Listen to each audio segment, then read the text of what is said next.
सुरुवातच नाही केलेली अजून. तर हाय हॅलो नमस्कार, स्वागत आहे तुमचं पुन्हा एकदा आकाश क्रिएटिव्ह ब्लॉग्समध्ये. तर आज मी बनवतेय बोंबील, जे की मला अजिबात आवडत नाही, पण माझ्या नवऱ्यासाठी मला बनवावे लागतात. त्यामुळे इकडे मी बोंबील तळायला घेतलेत आणि इकडं कांदा चिरते आणि इकडं पेस्ट बनवायला घेतली. रेसिपी काय शेअर करत बसणार नाही, मी सिम्पलच बनवत असते. आणि आता ते यायला लागलेत, त्यांना भूक लागली असेल, त्यामुळे मला फास्ट बनवायचे. तर व्हिडिओ करत बसले तर मला जास्त वेळ होईल. काय झालं? नाही म्हणत तुझ्या अंगामध्ये का? इथं झाडं सुकून जातात, झाडाला पाणी घालायचं, फरशी पुसून घ्यायची पटकन. पण मी तर माहेरी आहे. अगं बाहेर असतो काय, झाडं पाण्याला झाडांना पाणी घालायला काय प्रॉब्लेम तुला? मला काम नाही करायचं. नको करू. सगळे सांगतात काम नसतं करायचं माहेरी असल्यावर. कळन रडशील, पोरं त्रास द्यायला लागले. तुला घेऊन जाईल मी कशाला येऊ मग?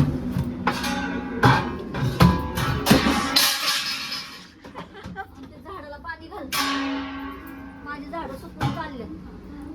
मला तर दिसेना सुकलेली कुठलीच, सगळी तर छान आहेत. माझं गोलकुंड काय गोलकुंड आहे. आतापर्यंत पार्थला अशी म्हणत होतीस. बघ ना कसलं हिरवगार भारी दिसायला लागले. बादलीत लावलेस काय? हे काय दूध जरासं तुळस. चला पाणी घालूया.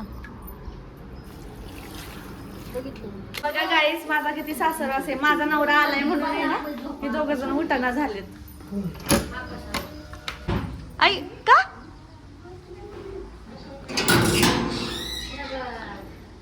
खाऊ आणलेलं आहे माझ्यासाठी. माझ्या नवऱ्याची फेवरेट बोंबीलची भाजी तयार. जरा गडबडीत केलीये. गडबडीत नाही, तुला कधी येते केली ना चल पटकन. किंमतच नाही माणसाला. तू व्यवस्थित धुतलंस ना? मग दुखलं नसलं तर काय करायचं? धुवून आणू का त्यातनं काढून? बोंबील मसाला घालायचा, अख्खा शेंगदाणा टाकलाय बस. शेंगदाणा नाहीच आहे त्याच्यात. मग बोंबील मध्ये शेंगदाणा कोण टाकतं? काय कसं झालंय?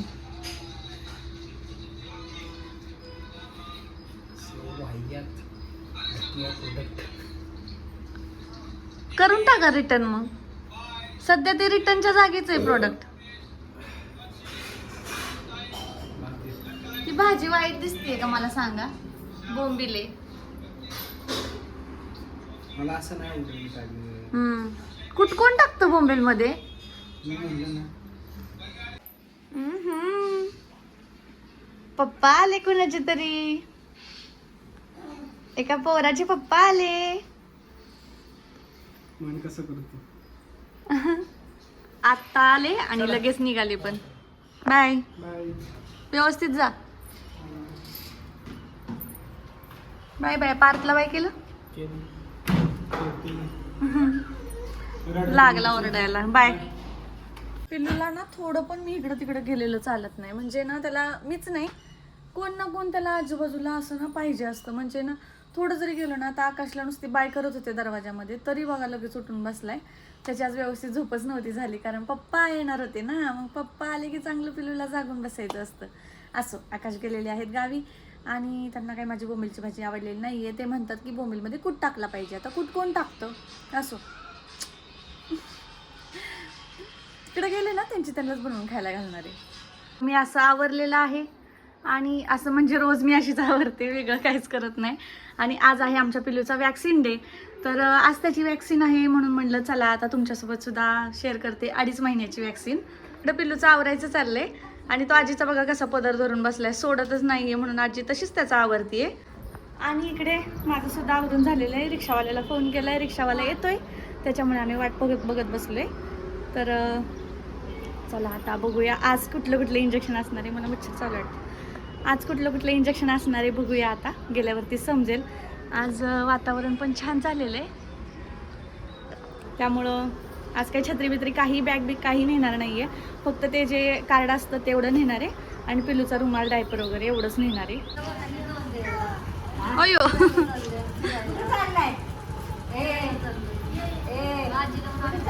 फिरायला चाललोय.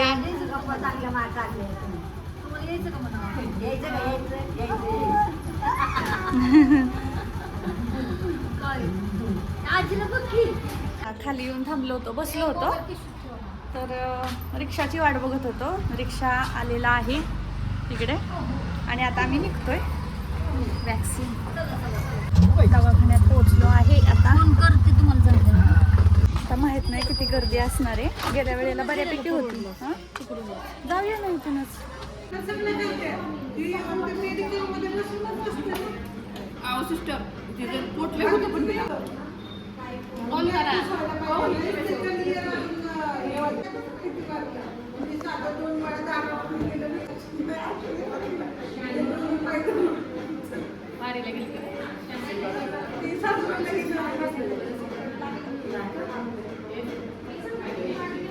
थँक गॉड एकच इंजेक्शन होतं. गेल्या वेळेला 3 इंजेक्शन होते प्लस आय थिंक फोन आलाय. 3 इंजेक्शन होते आणि 2 ड्रॉप होते. ह्या वेळेला 2 ड्रॉप दिले आणि 1 रोटाचं राहिलं. ते म्हणले नेक्स्ट टाइम देऊया. तिकडे बसू ना बाकावरती, चल बेंच आहे तिथे. तर आता ते नेक्स्ट टाइम देणार आहेत. आणि एकच इंजेक्शन होतं. नशीब थोडासा रडलाय, आता बसलाय शांत. किती माझं स्ट्रॉंग बाळ आहे, लगेच शांत बसतंय.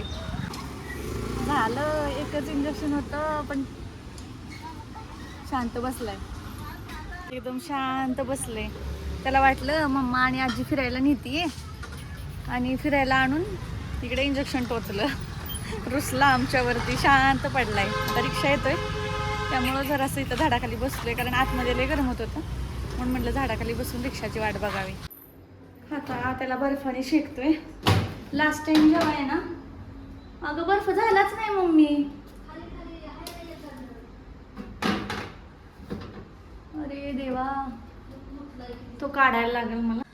पिल्लू आता झोपलाय शांतपणे. तो गाडीमध्ये रिक्षामध्ये झोपला होता. आल्या त्याला बर्फाने शेकलं आणि यावेळेला आहे ना बर्फाने शेकताना पण तो अजिबात रडला नाही.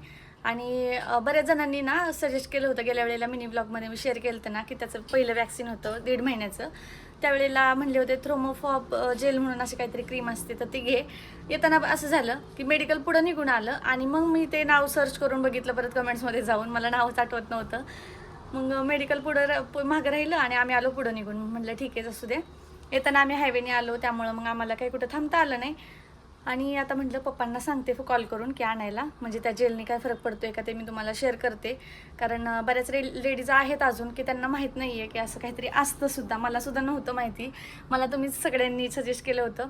आता म्हटलं मी पण तेच ट्राय करते. आता सध्या मी बर्फाने शेकले आणि तो बर्फाने शेकताना पण अजिबात उठला नाही. इतकं गाठ झोपत आलती त्याला.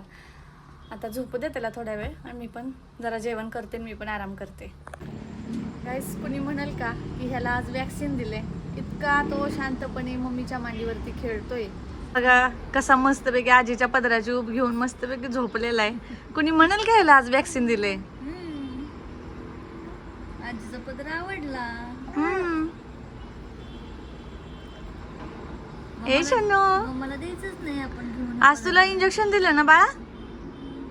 हा म्हण मम्माला. मम्माला हा म्हण. कसा घेऊन झोपतो बघ. त्याला नाही आवडतं. त्याला मम्मीचा पदर एवढा का आवडतो काय माहिती. जाताना पण कंटिन्यू त्याच्या हातामध्ये पदर होता मम्मीचा आणि आल्यावर पण आता सुद्धा आहे. तर मम्मीसोबत मम्मी म्हणली जरासा थोडासा कुरकुर करत होता, मग म्हणली मी आपली त्याला बाल्कनीत घेऊन बसते. तर आता बघा इतका शांत बसलाय जणू काय त्याला काही झालेलंच नाही. त्याला 2-3 वेळा बर्फाने शेकलं. त्याचा पाय काय एवढा सुजलेला नाहीये.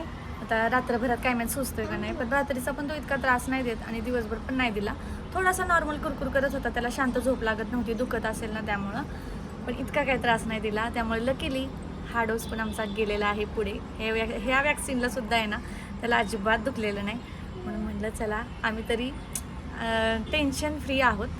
चला आजचा ब्लॉग इथंच एंड करते. भेटूया पुढच्या ब्लॉगमध्ये. तोपर्यंत बाय बाय.